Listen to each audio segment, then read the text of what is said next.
Hallelujah, praise the Lord. मैं प्रभु का धन्यवाद करता हूं इस पल के लिए जो प्रभु ने हमें एक साथ रखा कि हम उसके नाम को ऊंचा उठाएं। और ये जो आज का दिन है, जो 7वां दिन है, जिसमें हम अपने परमेश्वर का धन्यवाद करने के लिए एक मन होकर बैठते हैं कि जिससे हम अपने परमेश्वर के वचन को सुने और उसका धन्यवाद करें, और जो परमेश्वर हमें आशीष दे हम उसको आशीष को आनंद से भर जाएं और पूरा 6 दिन हम उस आनंद में चले। आमीन। क्योंकि मैंने बताया ना कि अगर आप एक दिन चर्च स्किप करते हो तो आपको 2 दिन का युद्ध करना होता है। मालूम है, जब एक बच्चा स्कूल नहीं जाएगा, एक दिन छुट्टी करके दूसरे दिन जाएगा, तो उसे क्या करना पड़ेगा? 2 दिन का होमवर्क एक साथ करना पड़ेगा। लेकिन अगर एक व्यक्ति, क्योंकि 6 दिन तक परमेश्वर हमें युद्ध करने के लिए सामर्थ्य देते हैं और वो 6 दिन आप युद्ध करते, लेकिन 7वें दिन फिर वापस आप परमेश्वर के भवन में नहीं आते, तो आपको 2 दिन का युद्ध एक साथ करना होता है। और आप उस युद्ध को शायद नहीं कर पाओगे। अगर आप बहुत अच्छा सामर्थ्य से भी भरे हुए हो तो या तो 2 दिन स्किप कर दिए तो आप तीसरे हफ्ते युद्ध नहीं कर पाओगे। फिर आपके जीवन में अलग सी परिस्थिति एक आके खड़ी हो जाएगी और आप उसे समझ नहीं पाओगे कि कहां से आया। लेकिन अगर आप परमेश्वर के भवन में हर हफ्ता आओगे तो आप सामर्थ जो आपको 6 दिन चलाएगी और 7वें दिन फिर आप सामर्थ से भर जाओगे। आमीन। एक गेम आता था ना पहले, वो ब्लड वाला गेम, मालूम है ना? युद्ध करते करते करते, लड़ाई करते करते उसका ब्लड कम हो जाता था। तो ये ब्लड यीशु मसीह का है जो आपके अंदर और मेरे अंदर हर हफ्ते मिलता है और हम उससे 6 दिन युद्ध करते हैं। और इसीलिए आज तक मेरे जीवन में इतने साल हो गए, लेकिन मैंने आज तक कभी भी चर्च नहीं छोड़ा। मैंने आज तक कभी भी चर्च स्किप नहीं किया। इसीलिए प्रभु का अनुग्रह मेरे ऊपर बना है। आमीन। अगर आप भी कभी स्किप नहीं करेंगे तो ये आशीष आपके जीवन में बनी रहेगी। 10 लकड़ी अगर जला दो, अगर उसमें से 1 लकड़ी निकाल लो, बाहर लेके जाओ, तो कितने समय तक वो जलेगी? एक 10 मिनट 15 मिनट, वापस वो बंद हो जाएगी। वापस उसे उसी के अंदर आना होगा। इसी तरीके से हमारा चर्च है। जब आप परमेश्वर के भवन में एक साथ इकट्ठा होते हैं तो आप सामर्थ से बढ़ते हैं, उस अग्नि से बढ़ते हैं जो आपको 6 दिन युद्ध करने में आपकी मदद करती है। Praise the Lord. इसीलिए हमें परमेश्वर की संगति कभी नहीं छोड़ना। आइए हम एक छोटी सी प्रार्थना करते हैं, फिर आज के वचन में चलते हैं। सब जन अपने सरों को झुकाएंगे। हालेलुया। अनुग्रह करे खुदा, धन्यवाद करते हैं सर्वशक्तिमान परमेश्वर पिता, हम आपका धन्यवाद करते हैं। सारी महिमा आदर हम आपको देते हैं यीशु के नाम से पिता। हर एक भाई बहन को आपके हाथों में देता हूं पिता। छू ले और ब्लेस कर प्रभु। आज का वचन सबके हृदय में कार्य करे प्रभु जी। इनके मन के अनुसार उत्तर दे प्रभु जी।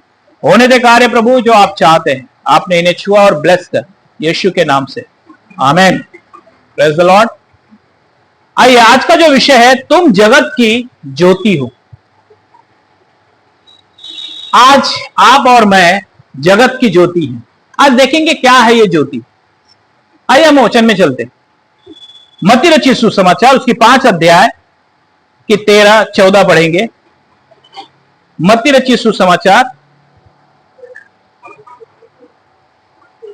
हाँ हाँ, परंतु यदि नमक का स्वाद बिगड़ जाए, हाँ, तो वह फिर किस वस्तु से नमकीन किया जाएगा? हाँ, फिर वह किसी काम का नहीं, हाँ, केवल इसके कि बाहर फेंका जाए, हाँ, और मनुष्य के पैरों तले रौंदा जाए। हाँ, तुम जगत की ज्योति हो। हाँ, जो नगर पहाड़ पर बसा हुआ है, हाँ, वह छिप नहीं सकता। मैन, खुदा का कलाम कहता है तुम पृथ्वी के नमक हो।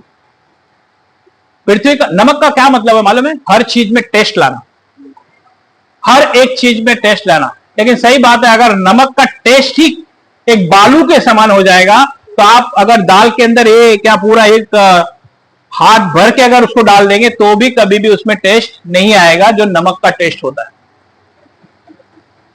यहां पे खुदा का कलाम कहता है परंतु यदि नमक का स्वाद बिगड़ जाए तो वह फिर किस वस्तु से नमकीन किया जाएगा? फिर वो किस काम में का नहीं, केवल इसके लिए वह बाहर फेंका जाए और मनुष्य के पैर तले रौंदा जाए। जब उस नमक का स्वाद अगर बिगड़ जाएगा तो सिर्फ उसे फेंका जाएगा और लोग उसके ऊपर चढ़कर उसे रौंदेंगे।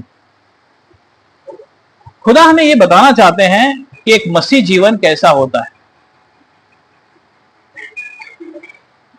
तुम जगत की ज्योति हो, तुम जगत के प्रकाश हो, तुम लाइट हो। जो नगर पहाड़ पर बसा हुआ है वह छिप नहीं सकता। हम कहां के वारिस हैं? हम स्वर्ग के वारिस हैं। जो नगर पहाड़ पर बसा हुआ है वो कभी छुप नहीं सकता। तो हमारे अंदर लाइट कैसी होनी चाहिए? हमारा स्वाद कैसा होना चाहिए? लोग आपको देखें और आपकी तारीफ करें, यह है हमारा स्वाद। क्योंकि जिसे परमेश्वर चुनता है उसके जीवन में अद्भुत कार्य होते हैं। लोग आपका आदर करते हैं, लोग आपका मान सम्मान करते हैं।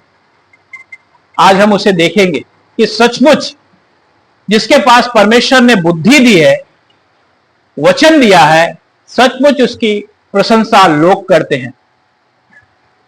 आज हम इस वचन को देखेंगे। आइए हम चलते हैं पहला राजा उसकी 10 अध्याय उसकी 1 आयत।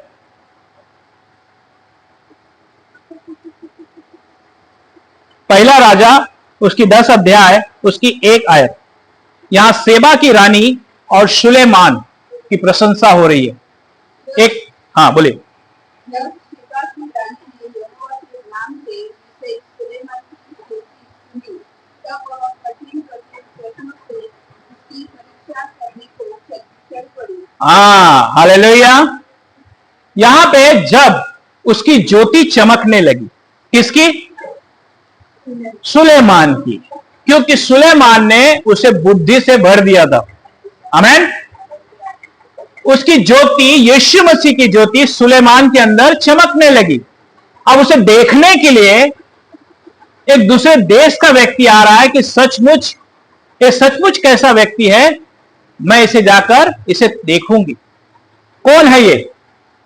कैसा है ये व्यक्ति जो इतना बुद्धिमान हो गया है? क्या कहती है यहां पे?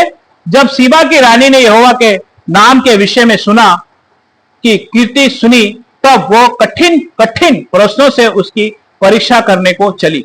कठिन कठिन प्रश्नों से मैं उसको देखूंगा कि सचमुच एक अपने आप को तो बहुत समझता है, मैं जाके इसे टेस्ट करूंगा, मैं इसे देखूंगी कि ये क्या है। पहले के लोग किसी को परीक्षा कैसे लेते थे मालूम है? पहेलियों से। उसे पहेलियां बुझाते थे। इसको कहां देखेंगे? सिमसोन की पुस्तक में, इसमें न्यायों की पुस्तक में लिखा है ना कि सिमसोन ने पहेलियां बुझाई। आइए उस वचन को पहले पढ़ लेते हैं। न्यायों की पुस्तक, इसमें हाथ रखेंगे, वापस इस पे आएंगे। न्यायों की पुस्तक उसकी 14 अध्याय की 12 आयत।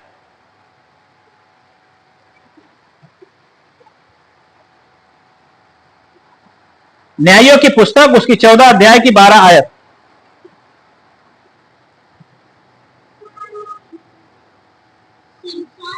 हाँ हाँ। यदि तुम इस गोत्र के इन 7 दिनों के भीतर उसे ये पूछकर अर्थ बता दो, तो मैं तुमको 30 पूछे और 30 घोड़े कपड़े दूंगा। आमीन। पहले के लोग पहेलियां बुझाया करते थे कि तुम्हारा टेस्ट हो कि सचमुच तुम अपने आप को क्या समझते हो।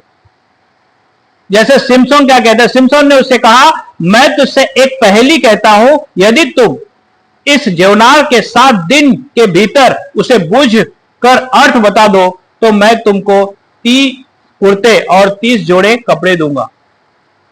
और वो पहले क्या थी? शेर वाली पहेली थी, सबको मालूम होगा। आमीन। तो पहले के लोग पहेलियां बुझा बुझा के लोगों को टेस्ट करते थे कि सचमुच इसके पास कैसा ज्ञान है। और जो सीबा की रानी आई, वो यहां पे उसे प्रश्नों के प्रश्न पूछकर उसे परखना चाहा। आप समझ रहे हो मेरी बात? लेकिन उसे बुद्धि किसने दी थी? परमेश्वर ने। ज्योति किसकी चमक रही थी? परमेश्वर की। हालेलुया। अभी दूसरा पढ़ेंगे, उसके पहला राजा उसकी 10 की 2 पढ़ेंगे।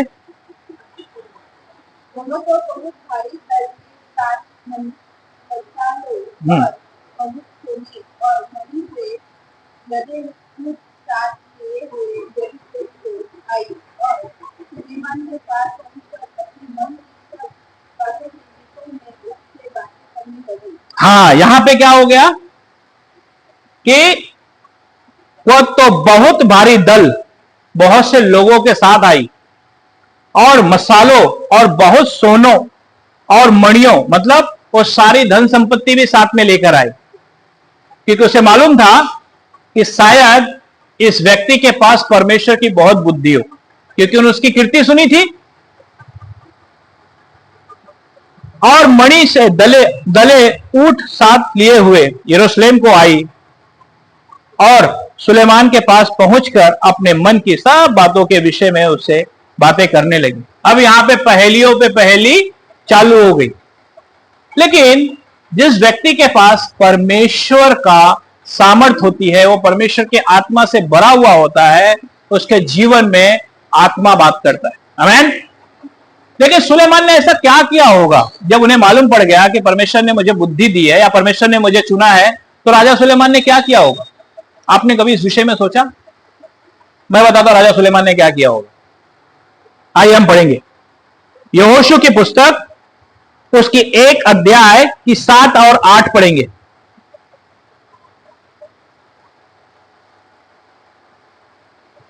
यहोशू की पुस्तक, इतना हो हाँ कि तू दिया बांधकर हाँ बहुत दूर होकर हम्म। जगत का मेरे दास मूसा ने तुझे दी है, हम्म। उन सब के अनुसार करने में कोशिश करना हाँ। और उसके न तो दाहिने मुड़ना और न बाएं, हम्म। और जहाँ जहाँ तू जाएगा वहाँ वहाँ तेरा काम सफल होगा। हाँ व्यवस्था की यह पुस्तक तेरे पीछे कभी न उतरने पाए, इसलिए 3 बार ध्यान दिए रहना, ये कि जो होता है उसके अनुसार करने की कोशिश करे, क्योंकि ऐसा नहीं करने से तेरे सब काम सफल होंगे। आमीन।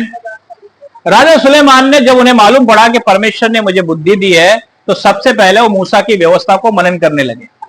उन्होंने इस बाइबल को उठा लिया कि यही है मुझे आगे जय करेगा, यही मुझे जयवंत देगा। उन्होंने क्या किया? इतना हो कि हियाव बांध कर और बहुत दृढ़ होकर जो व्यवस्था मेरे दास मूसा ने तुझे दी है, उन सब के अनुसार करने की चौकसी करना, और उसने तो दाहिने मुड़ना और ना बाएं, तब जहां जहां तू जाएगा वहां वहां तेरे सारे काम सफल होंगे। व्यवस्था के पुस्तक तेरे चित्त से कभी ना उतरने पाए, इसी में दिन रात ध्यान दिए रहना, इसीलिए कि जो कुछ उसमें लिखा है उसके अनुसार करने की चौकसी करना, क्योंकि ऐसा ही करने से तेरे सारे काम सफल होंगे और तू प्रभावशाली होगा। आमीन।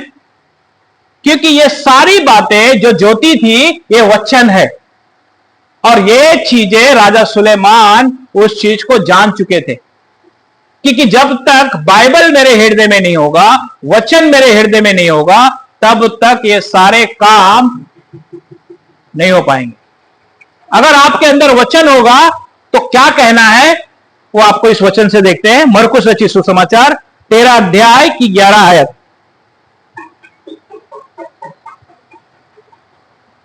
मरकुस रचित सुसमाचार 13 अध्याय की 11 आयत।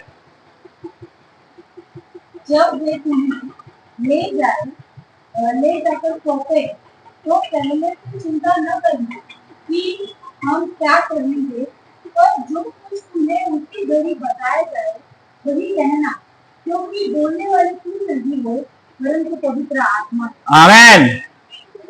आपको चिंता करने की जरूरत नहीं होगी। अगर आप सही प्रार्थना करने वाले हैं, आप प्रतिदिन 3 घंटा 2 घंटा बाइबल पढ़ने वाले हैं, उपवास करने वाले हैं, तो आपको कभी भी चिंता करने की जरूरत नहीं होगी कि आपको क्या कहना है। लोग आपको कहीं भी ले जाकर सौंप देंगे, आपको चिंता करने की जरूरत नहीं, क्योंकि बोलने वाले आप नहीं होंगे, पवित्र आत्मा होगा जो तुम्हें दिया गया है। वो सब पास्ट प्रेजेंट फ्यूचर सब तुम्हें बताएगा। आमीन। ये हमारे जीवन में हमेशा हमें याद रखना है कि जब हम यीशु मसीह को ग्रहण करते हैं तो सबसे पहले हम प्रार्थना में लगे रहें, उपवास में लगे रहें और बाइबल प्रतिदिन पढ़ें, तब जाके पवित्र आत्मा हमारे जीवन में कार्य कर पाएंगे।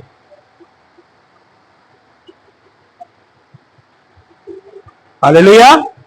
आइए हम वापस 10 के पहला राजा उसकी 10 की 3 में चलते हैं।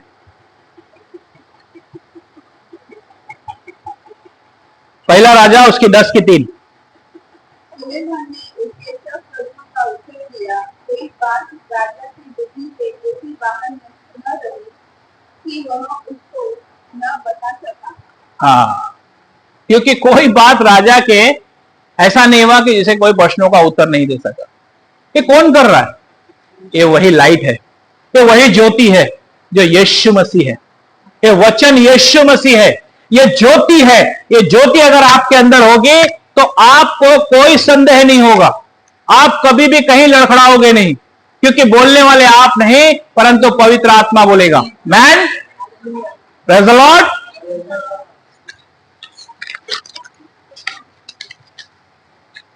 नीति वचन उसकी 2 की 6।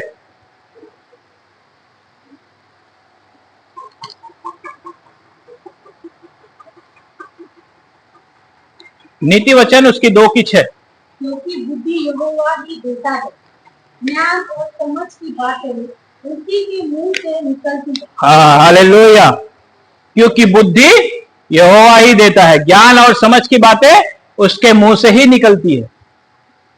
जब आप आत्मा से भरोगे तो परमेश्वर आत्मा के जरिए बातचीत करेगा। आमेन, प्रेज़ द लॉर्ड। आइए हम 4 पढ़ेंगे 10 का। आप उसके ऊपर हमेशा हाथ रखे रहिए पहले राजा पे। जब सीबा की हाँ। रानी ने सुलेमान की बुद्धिमानी और उसका बनाया हुआ भवन और उसकी मेज पर का भोजन देखा और उसके कर्मचारी की रीति देखते और उसके टहलुओं की रीति खड़े रहते और कैसे कैसे कपड़े पहने रहते थे और उसके खिलाने वाले कैसे हैं और वह कैसी चढ़ाई है जिससे वह यहोवा के भवन को जाया करता है। यह सब जब उसने देखा तब वह चकित रह गई। 7 तक पढ़िए। तब उसने राजा से कहा, तेरे कामों और बुद्धिमानी की जो चीज मैंने अपने देश में सुनी थी वह सच ही है, परंतु जब तक मैंने आकर अपनी आंखों से यह न देखा तब तक मैंने उन बातों की प्रतीक्षा न की। परंतु इसका आधार भी मुझे न बताया गया था। तेरी बुद्धिमानी और कल्याण उस कीर्ति से भी बढ़कर है जो मैंने सुनी थी। हाँ, आमेन। कितनी बड़ी बात है।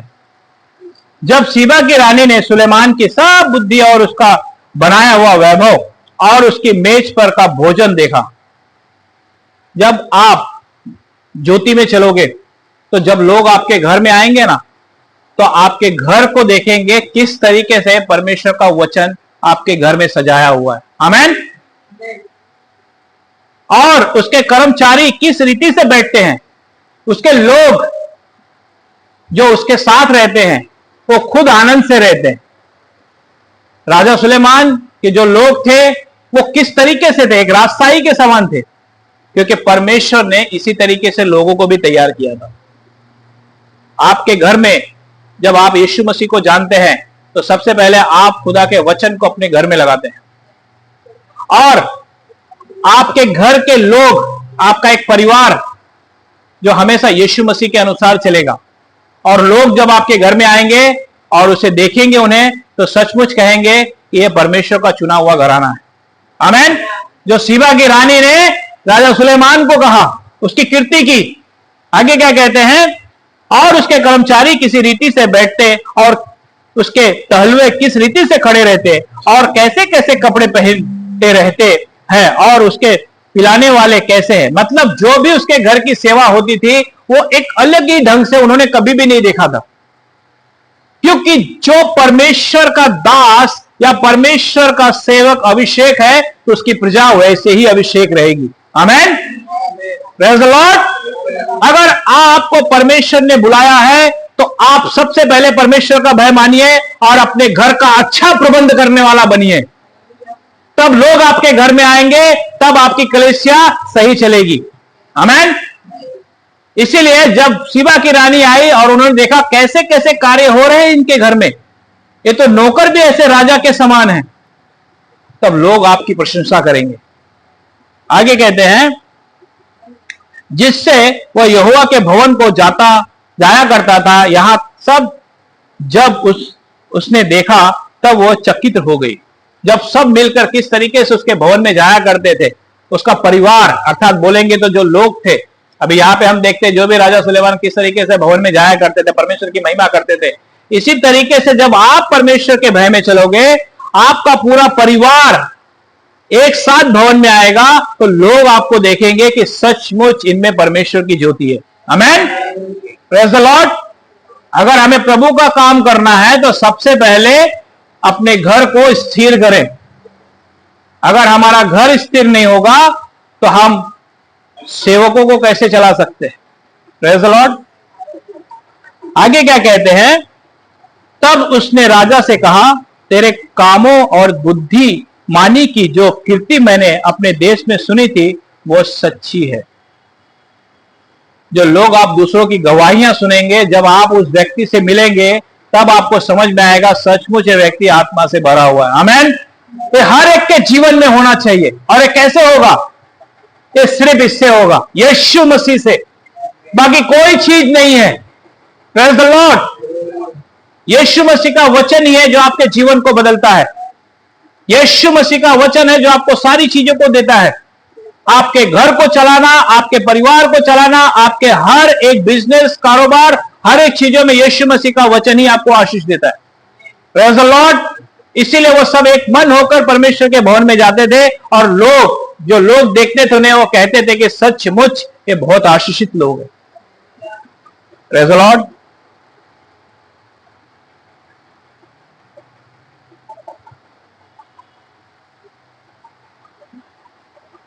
हम एक वचन और पढ़ेंगे, मत्ती रचित सुसमाचार उसकी 6 अध्याय की 29 आयत।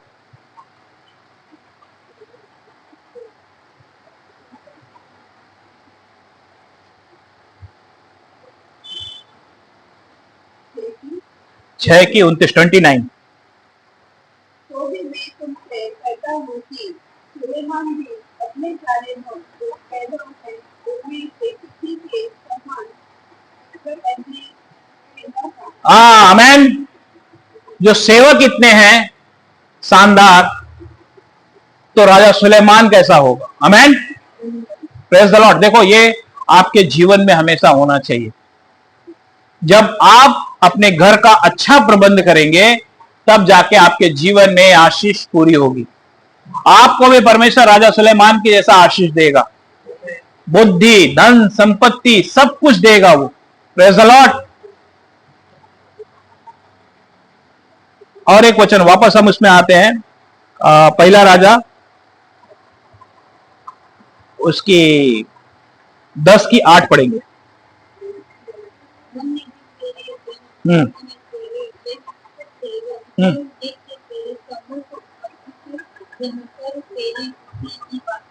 10 का भी 9 का भी पढ़ लो।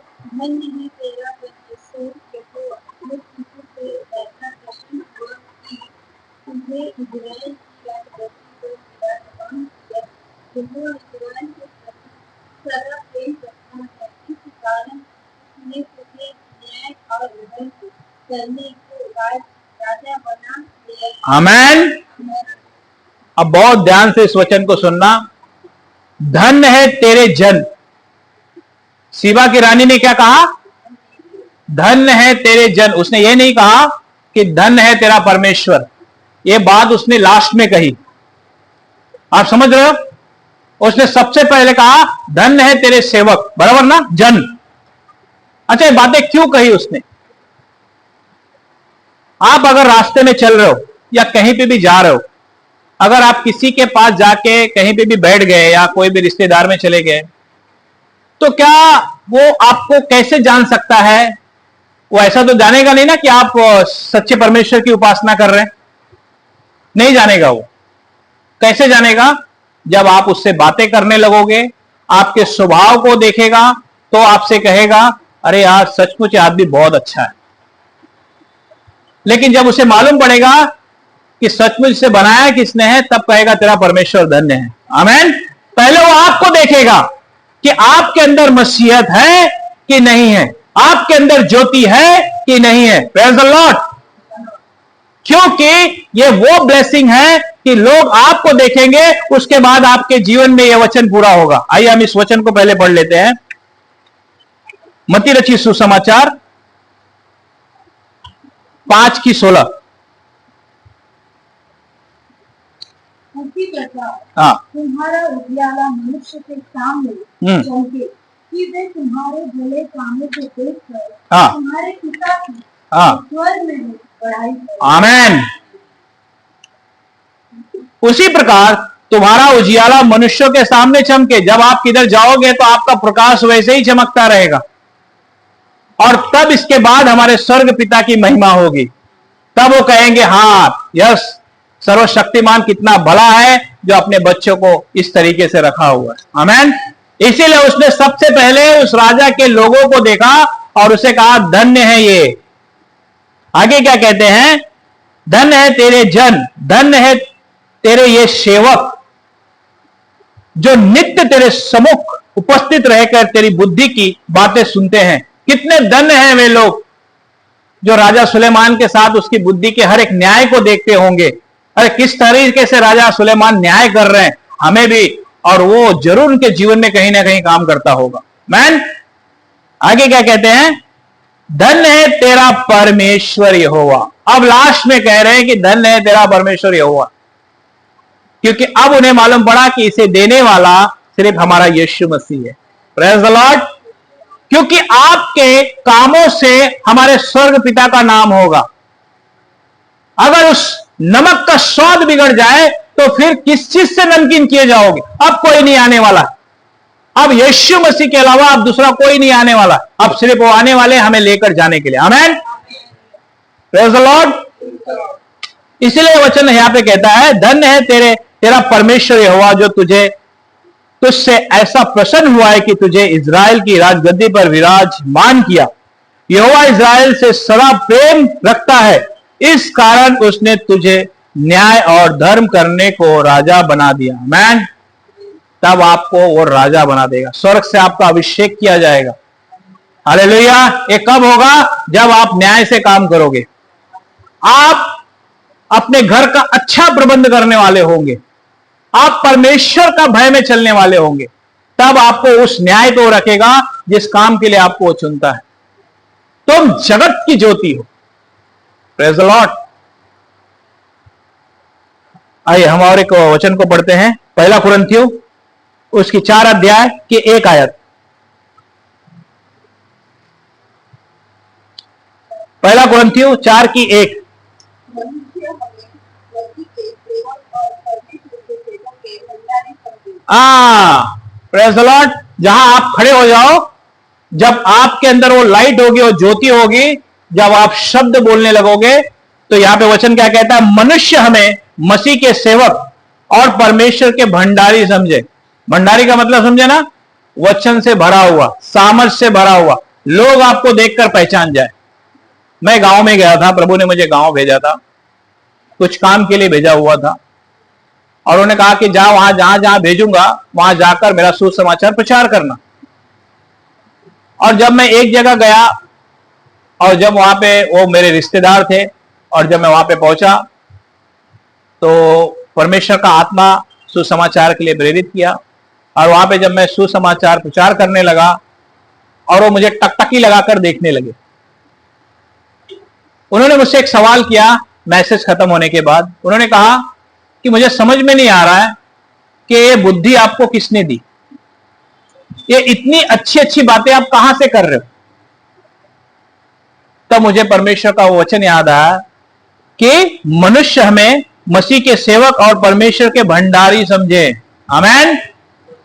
क्योंकि जब तक आपके पास सामर्थ नहीं होगी, तब तक आप कोई भी काम नहीं कर पाओ। आइए हम एक और वचन पढ़ेंगे।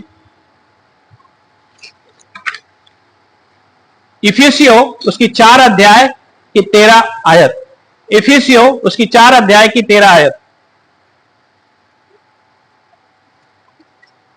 जब तक कि हम सब विश्वास और परमेश्वर के पुत्र की पहचान में एक न हो जाए और एक सिर्फ मनुष्य में बन जाए और मसीह की भीड़ दौड़ तक न बढ़ जाए, हाँ आगे, हाँ बोले बोले। ताकि हम आगे को बालक न रहे, जो मनुष्य की धर्म विद्या और चतुराई से उनके भ्रम की युक्तियों के और उपदेश के हर एक झोंके से उछालत और इधर उधर घुमाए जाते थे। 15वीं पढ़।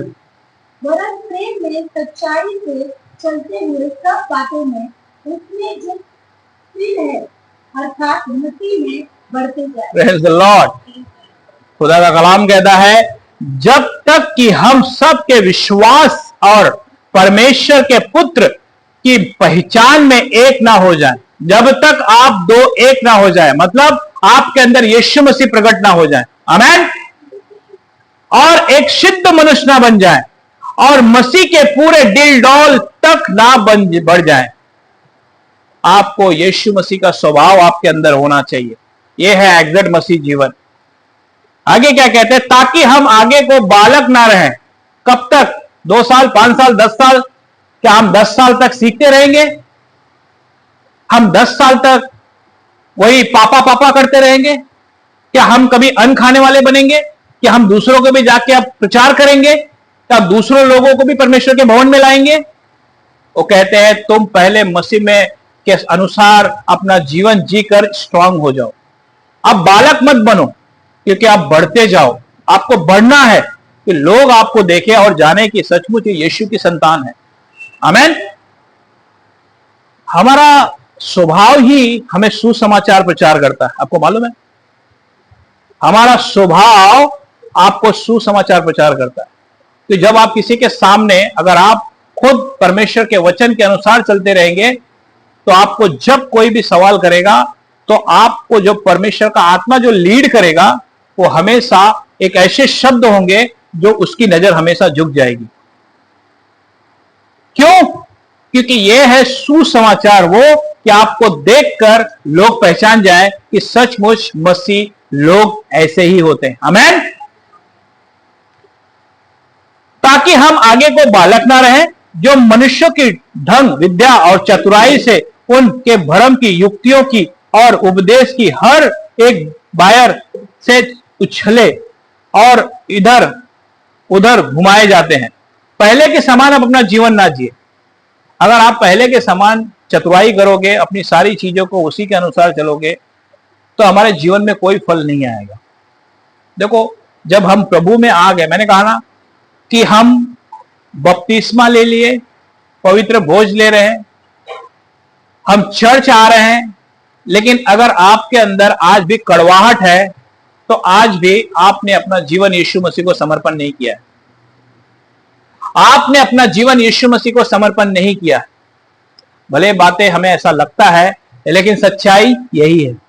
परमेश्वर ने जब इजरायलियों को मिस्र से निकाला, वहां पे फसह मनाया, उसके बाद उन्हें पानी का बपतिस्मा दिया, लेकिन उनके स्वभाव में कोई बदलाव नहीं हुआ।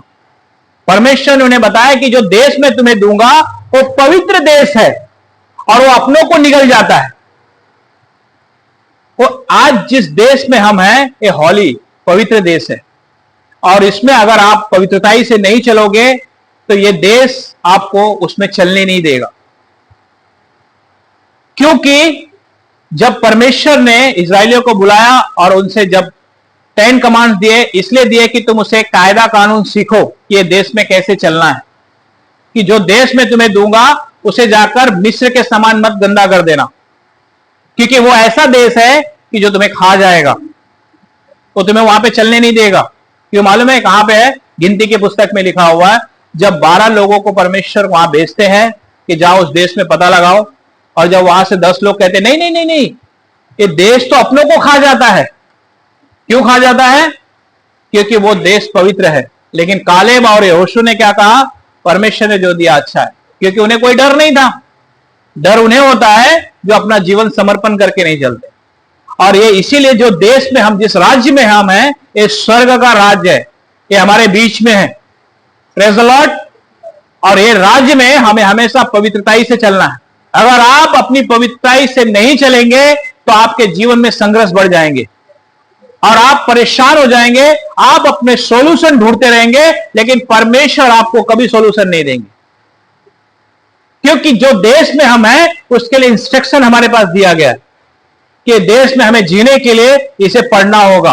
Praise the Lord. क्या आप लंदन जाएंगे ड्राइविंग करने के लिए तो वहां का कायदा कानून सीखना होगा ना, कि यहां से राइट लेफ्ट मार के कहीं पे भी जाके हम पान वगैरह थूक दे या कोई भी चीज ऐसा कर दे तो वहां पे है अलाउड? नहीं है ना। वहां पे कानून सीखना होगा, हमें वहां की ट्रेनिंग लेनी होगी, तब जाके हम वहां पे ड्राइविंग कर सकते हैं। इसी तरीके से जो राज्य में मैं और आप प्रवेश कर चुके हैं उसके लिए इंस्ट्रक्शन बाइबल है। अगर आप इसे पढ़ोगे नहीं तो उस राज्य में आप कभी भी शांति के साथ अपना जीवन नहीं बिता सकते। आपका संघर्ष बढ़ता चला जाएगा और आपको समझ में नहीं आएगा कि सचमुच मेरे जीवन में क्या हो रहा है। हालेलुया। हमें परमेश्वर ने बुलाया है, आपको और मुझे बुलाया है। उसने विश्वास किया है कि यस मेरे बेटे मेरे आज्ञा में चलेंगे। और आज हम सब जो यहां पे बैठे हुए, परमेश्वर की इच्छा है। उसने कहा तुमने नहीं परंतु मैंने तुम्हें चुना है। आमेन। क्योंकि परमेश्वर ने आपको और मुझे चुना हुआ, इसके लिए आज हम एक साथ बैठ के उसके वचन को मनन कर रहे हैं। तो इसीलिए हम जब उसने हमें चुना है तो हम विश्वास योग्य उसके साथ जीवन बिताएं। क्योंकि इसीलिए वचन क्या कहता है इफिसियों 4:15, वर्ण प्रेम में सच्चाई से चलते हुए सब बातों में उसमें जो सिर है अर्थात मसीह बढ़ते जाए। आमेन। हमें प्रतिदिन एक एक स्टेप बढ़ना है, हमें एक एक उन्नति आनी है हमारे जीवन में। अगर हमारे जीवन में उन्नति नहीं आती है तो आप परमेश्वर से प्रार्थना कीजिए, प्रभु ऐसा क्यों हो रहा है। जब आप इस तरीके से प्रभु के समीप आएंगे तो जरूर परमेश्वर हमें उसका उत्तर देंगे। देखो हमें डरना नहीं है, लेकिन अगर परमेश्वर हमारे पाप को जाहिर करते हैं तो हमें पश्चाताप करके आगे बढ़ना। Praise the Lord. क्योंकि परमेश्वर हमारी कमियां नहीं देखते, वो हमसे प्रेम करते हैं। वो आज भी चाहते हैं कि मेरे बच्चों मेरे पास आओ, मेरे बेटे मेरे पास आओ। हम उड़ाऊ पुत्र को देखते हैं ना, वो सब कुछ उड़ा देता है, लेकिन जब वो कहता है कि मैंने सचमुच स्वर्ग के विरुद्ध पाप किया, और वो जान जाता है कि सचमुच मैंने पाप किया है और अपना पश्चाताप करता है, परमेश्वर से हाथ खोल के रहते हैं, मेरे बेटे तू मेरे पास आ, मेरे बेटे तू मेरे पास आ। परमेश्वर बहुत प्रेम करते हैं, उसको प्रेम को जानना है। आज हमारे जीवन में अगर कोई चीजें होगी, अगर हमें लगता है कि सचमुच में परमेश्वर के साथ सही अपना जीवन नहीं बिताया है, तो आज हम पश्चाताप करेंगे, आज हम अपनी गलती कबूल करेंगे और आज से हम प्रभु के वचन में बढ़ते जाएंगे। आज से हम प्रभु के वचन में बढ़ते जाएंगे। हालेलुया। आइए हम सब जन खड़े हो जाएंगे।